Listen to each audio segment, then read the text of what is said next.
Hello everyone, जैसा कि आपको स्क्रीन पर दिख रहा होगा, हम लोग स्पेसिमेन क्वेश्चन पेपर लगाने जा रहे हैं फिज़िक्स का। इस वीडियो में हम लोग सेक्शन ए के बारे में डील करेंगे। फिर ऐसे ही करते करते हम लोग हर सब्जेक्ट के स्पेसिमेन पेपर्स यहाँ पे सॉल्व करेंगे।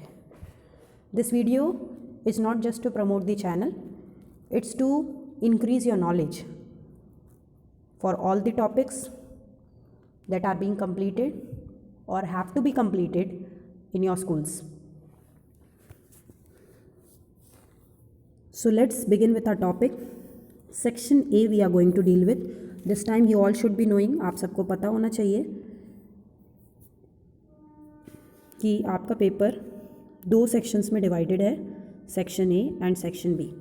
Section A has 10 MCQ multiple choice based questions in which every question you will be getting 4 options as you got in semester 1. ऐसे ही आपका सेक्शन बी में होगा, 4 क्वेश्चंस आएंगे जिसमें से आपको 3 सेलेक्ट करने होंगे. Each question will carry 10 marks and every question will have its own parts. ऐसे करके आपके 10 + 30 40 मार्क्स का पूरा पेपर हो जाएगा. 40 का आप सेक्शन सेमेस्टर 1 में दे चुके हैं. चलिए तो बिगिन करते हैं. Question number 1, choose the correct answers to the questions. 4 pendulum हमें दिए हुए हैं ABCD, जो कि एक फ्लेक्सिबल स्ट्रिंग PQ से जुड़े हुए हैं. हमसे क्या कह रहा है, हमसे इन्होंने कहा कि जो C वाला पेंडुलम है, C वाला जो बॉब है, उसको हम लोगों ने क्या किया है, डिस्टर्ब कर दिया है. डिस्टर्ब मीन्स होता है उसको हमने हिला दिया है, उसमें फोर्स लगाया है लेफ्ट हैंड साइड या फिर राइट हैंड साइड.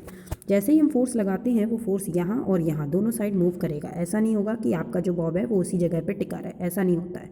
वो इधर भी जाता है, इधर भी जाता है. सबसे कोने वाले पॉइंट्स को हम लोग कहते हैं एक्सट्रीम पॉइंट्स. ओके, जो मिडिल का पॉइंट है जहाँ पे C है पहले से, उसे कहते हैं मीन पॉइंट. तो अब क्या होगा, ये जो मीन पॉइंट है, ये C पेंडुलम इस साइड जाएगा, इस साइड जाएगा, तो वो क्या करेगा, सारे जितने भी आपको ये दिखाई दे रहे हैं A B C, सब उससे क्या होंगे, सारे पेंडुलम्स डिस्टर्ब्ड हो जाएंगे. जो A और D पेंडुलम है जो कि आखिरी में है, वो सबसे ज़्यादा वाइब्रेट करेंगे. उसका रीज़न है बिकॉज उनके किनारे और कोई पेंडुलम नहीं लटका है. तो चलो अब देखते हैं ऑप्शंस में आंसर्स क्या क्या हैं. Only pendulum C will start vibrating, बिल्कुल गलत है. सिर्फ पेंडुलम C वाइब्रेट नहीं करेगा, सारे वाइब्रेट करेंगे. दूसरा ऑप्शन है A B और D सारे वाइब्रेट करेंगे और A और D जो है वो मैक्सिमम वाइब्रेशन से वाइब्रेट करेगा, बिल्कुल सही है. A और D विल ऑल्सो, ये भी ठीक है, लेकिन इसमें ये नहीं बताया है. सबसे अच्छा अगर ऑप्शन देखा जाए तो हमारा कौन सा ऑप्शन जाता है, ऑप्शन B, क्योंकि A और D मैक्सिमम वाइब्रेशन करेंगे. Okay then let's see second question. Which of the following is not a characteristic of parallel combination of resistors. Parallel combination सबको ध्यान होगा, ये वाला होता है जहाँ पे 3 4 जितने भी रेसिस्टर्स होते हैं वो पैरेलली कंबाइन रहते हैं. इनमें होता क्या है, जो करंट रहता है वो तीनों में अलग अलग पास करता है. अगर करंट 9 ओम है तो 9 / 3 दैट मीन्स 3 ओम करंट हर एक, अगर 9 एम्पियर है तो हर एक में 9 / 3 यानी कि 3 एम्पियर करंट फ्लो करेगा हर एक रेसिस्टर में. ये जस्ट एग्जाम्पल था. क्वेश्चन क्या है कि इनमें से कौन सा कैरेक्टरिस्टिक नहीं है पैरेलल कॉम्बिनेशन का. तो पहला कह रहा है कि अगर एक रेसिस्टर फ्यूज़ होता है तो circuit does not become open. मतलब ऐसा नहीं होता ना कि सारे सर्किट्स ख़राब हो जाएं. तो बिल्कुल सही चीज़ है. अगर एक रेसिस्टर ख़राब हुआ है तो इसका मतलब ये नहीं कि सारे ख़राब हो जाएंगे, क्योंकि वो पैरेलली कंबाइन है. लेकिन अगर सीरीज़ में होते यही चीज़ तो वो क्या होता, अगर एक फ्यूज़ होता है तो सारे फ्यूज़ हो जाते हैं. सेकेंड ऑप्शन में कह रहा है पैरेलल कॉम्बिनेशन में आप रेसिस्टेंस ऐसे निकालते हैं, बिल्कुल सही है. आप सब ऐसे निकालते हैं, सबको पता होगा अगर 2 रेसिस्टेंसेज हैं तो R1 + R2 ऐसे ही निकालते हैं. ये दोनों ऑप्शन सही जा रहे हैं. तीसरे में कह रहा है कि टोटल रेसिस्टेंस लीस्ट रेसिस्टेंस से कम होता है, तो ये भी बिल्कुल ठीक है. कैसे पता चलेगा, चलिए एक एग्जांपल ले लेते हैं. अगर हम मानते हैं R1 हमारा 2 ओम दिया है, R2 हमारा 3 ओम दिया है, तो आप खुद देख सकते हो 1/R कैसे निकलेगा, 1/R1 + 1/R2. ठीक है. अब आपने क्या किया, 1/2 + 1/3 करिए, तो 2 और 3 का एलसीएम क्या होता है, 6. तो आपके पास आ जाएगा 2 + 3 यानी कि 5/6. इसको आप उल्टा करोगे तो वो 6/5 होगा. आंसर आएगा 1.2 ओम. ठीक है, जो कि क्या है, आपके लीस्ट रेसिस्टेंस से कम है. तो यानी ये ऑप्शन भी आपका ठीक है. लेकिन हमसे पूछा था नॉट अ कैरेक्टरिस्टिक, तो यानी हमारा ऑप्शन डी बिल्कुल सही हो जाएगा. नेक्स्ट क्वेश्चन है क्वेश्चन नंबर 3, इसमें से कौन सा स्टेटमेंट करेक्ट है। लाइव वायर का 0 पोटेंशियल होता है, बिल्कुल गलत दिया है, आपको ध्यान रखना है। लाइव वायर का 220 वोल्ट रहता है पोटेंशियल, और जो अर्थ वायर होता है उसका हमारा 0 वोल्ट रहता है। तो पहला ऑप्शन तो हो गया गलत। दूसरा देखते हैं, fuse is connected to neutral wire, बिल्कुल गलत। फ्यूज किससे कनेक्टेड होता है, अर्थ वायर से। पोटेंशियल लाइव वायर और अर्थ वायर की सेम रहती है, बिल्कुल गलत। अभी मैंने बताया लाइव की 220 होती है, अर्थ की 0 होती है। अर्थ वायर क्यों लगाया जाता है, ताकि हम इलेक्ट्रिक शॉक से बच सकें, बिल्कुल सही है। Option D will be your correct answer. Question number 4 देखते हैं। डायग्राम पे नीचे जो है हमें बता रहा है कि ए बी जो है एक रॉड है जो कि किस में रखा गया है, ये रखा गया है नॉर्थ और साउथ पोल के मैग्नेट के बीच में। मैग्नेटिक फील्ड लाइंस हमें दिख रही हैं। करंट जो है इसमें, करंट कहाँ से फ्लो कर रहा है, ए से बी डायरेक्शन में। करंट का डायरेक्शन है ये, मैग्नेटिक फील्ड का डायरेक्शन है ये। अब आपको ध्यान होगा फ्लेमिंग्स लेफ्ट हैंड रूल अगर आपने पढ़ा हो, तो अगर हम फ्लेमिंग्स लेफ्ट हैंड रूल की बात करें तो ऐसा कुछ शेप है, मान लीजिए आपकी फिंगर्स का, ये मान लीजिए थंब है। तो मैंने आपको बताया था फादर, मदर और चाइल्ड से आप याद रख सकते हैं। फादर का मतलब हो सकता है फोर्स, मदर का मतलब होता है आपका मैग्नेटिक फील्ड, चाइल्ड का मतलब है आपका करंट। तो हमसे क्वेश्चन में पूछ रहा है फोर्स किस डायरेक्शन में जा रहा है, तो आपको क्लियरली दिखाई दे रहा है करंट आपका left to right, magnetic field down to up. तो मैग्नेटिक हमारा फोर्स कैसे जा रहा है, स्ट्रेट डायरेक्शन में, नहीं अप में। तो option A will be your correct answer. 5th question देखते हैं। डायग्राम में दिखा रखा है एक मैग्नेट जो कि किसके बगल में रखा है, मैग्नेटिक कॉइल के बगल में। तो हम क्या देख रहे हैं कि ये जो मैग्नेट है इस डायरेक्शन में कर रहा है, घूम रहा है, तो इसका मतलब वो ऐसे घूमेगा, ऐसे जाएगा। इसको हम क्या कहते हैं, क्लॉकवाइज डायरेक्शन कहते हैं। तो आप देख लीजिए आप कि कौन से चारों में से ऐसा है जिसमें क्लॉकवाइज हो। एक तो इसमें क्लॉकवाइज है और एक इसमें भी क्लॉकवाइज है, ये दोनों तो बिल्कुल ही गलत हो गए।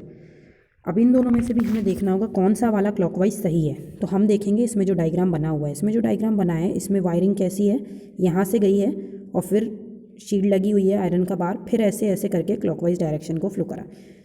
तो वायर यानी अंदर की साइड से, पीछे की साइड से एंटर हुआ है, लेकिन यहाँ पे क्या हो रहा है, आगे की साइड से एंटर। तो यानी ऑप्शन भी हमारा सही हो जाएगा। 6th क्वेश्चन देखते हैं। Specific heat capacity of water is 4200 joule पर किलोग्राम केल्विन। इसका क्या मतलब है, तो आप समझ लीजिए बहुत ईजी है, सिर्फ यूनिट्स पे ध्यान दीजिए, जूल पर किलोग्राम केल्विन। अब देखो इसका मतलब है 1 किलोग्राम पानी, 1 किलोग्राम मतलब 1000 ग्राम भी कह सकते हो। 1 किलो वाटर को 1 केल्विन पे अगर आपको हीट करना है तो आपको इतनी हीट एनर्जी की ज़रूरत है, ये होता है इसका मतलब। तो अब हम देख लेते हैं कौन से ऑप्शन में ऐसा दिया है। पहले में दिया है water needs 4200 joule to raise its temperature by 1 kelvin, है तो सही, पर उनने उसमें सब मास की कोई बात नहीं करी, किलोग्राम की। सेकंड देखते हैं, इतनी एनर्जी एब्जॉर्ब हो रही है, बिल्कुल गलत। 1 किलो पानी 1 kilo water absorbs 4200 heat to increase its temperature by 1 kelvin. Option C is correct. Okay, then let us see question number 7. 200 gram of ice at 0 degree Celsius needs heat to melt. कितनी heat उसको ज़रूरत होगी, Q से हम heat represent करते हैं, formula लगाएंगे ml। m की वैल्यू कितनी दे रखी है, 200 ग्राम, ग्राम में दिया है, आप इसको किलोग्राम में चेंज कर लेंगे बाय डिवाइडिंग इट बाय 1000। आपको पता है स्पेसिफिक हीट क्या, लेटेंट हीट ऑफ आइस वहाँ पे दे रखी है 336,000। ये 3 0 से ये वाले 3 0 कट जाएंगे, आपका आंसर आ जाएगा 672 and 2 zeros joule. That means option number B. Okay, coming to question number 8। Maximum penetrating powers किस में होती है। रेडियो एक्टिविटी में आपने पढ़ा होगा कि 3 रेज होती हैं, एक को हम अल्फ़ा कहते हैं, एक को हम बीटा कहते हैं, एक को हम गामा कहते हैं। तो सबसे ज़्यादा पेनिट्रेटिंग पावर किसकी होती है, गामा रेस की होती है। Let us see the next one, 9th question. Resonance क्या होता है, आपको याद होगा नेचुरल वाइब्रेशन, डैम्ड और फोर्स्ड वाइब्रेशंस होते हैं। तो जब हम फोर्स्ड वाइब्रेशन करते हैं, फोर्स्ड मतलब होता है जब आप ज़बरदस्ती किसी बॉडी में वाइब्रेशन प्रोड्यूस करते हैं, उसे हम फोर्स्ड कहते हैं। अगर फोर्स्ड वाइब्रेशन में जो आपने बाहर से फोर्स लगाया है वो वाले वाइब्रेशन की फ्रिक्वेंसी और जो नेचुरल उस इंस्ट्रूमेंट की या सब्सटेंस की फ्रिक्वेंसी थी, अगर वो दोनों सेम हो जाती है तो उसको हम क्या कहते हैं, रेजोनेंस कहते हैं। तो देख लेते हैं अब किस ऑप्शन में ऐसा लिखा है। Forced vibration in which amplitude remains constant, बिल्कुल गलत। Forced vibration in which frequency of forced vibe greater than, बिल्कुल गलत, मैंने क्या कहा था, इक्वल होना चाहिए। ऑप्शन सी देखिए बिल्कुल सही, फोर्स्ड वाइब्रेशन में जो फ्रिक्वेंसी है वो क्या हो, बराबर हो जाए फ्री वाइब्रेशन के। Option C will be correct. Coming to D, nuclear radiation which gets deflected towards negatively charged plate. तो ये आपको पता होना चाहिए, as I told you right now, radioactivity में 3 रेज निकलती हैं। गामा रेज जो होती हैं वो न्यूट्रल होती हैं, उसके बाद एक अल्फ़ा होती है, एक बीटा होती है। अल्फ़ा होती हैं पॉजिटिवली चार्ज, तो ये किस प्लेट पे जाएंगी, नेगेटिव पे, और बीटा क्या होती हैं आपकी, नेगेटिवली चार्ज, तो ये किस पे जाएंगी, पॉजिटिव पे। तो हमसे क्या क्वेश्चन में पूछ रहा है, नेगेटिव की तरफ कौन जाएगा, तो अल्फ़ा जाएगा। Option D will be correct. I hope you like this video. For further videos please like and subscribe the channel. Thank you.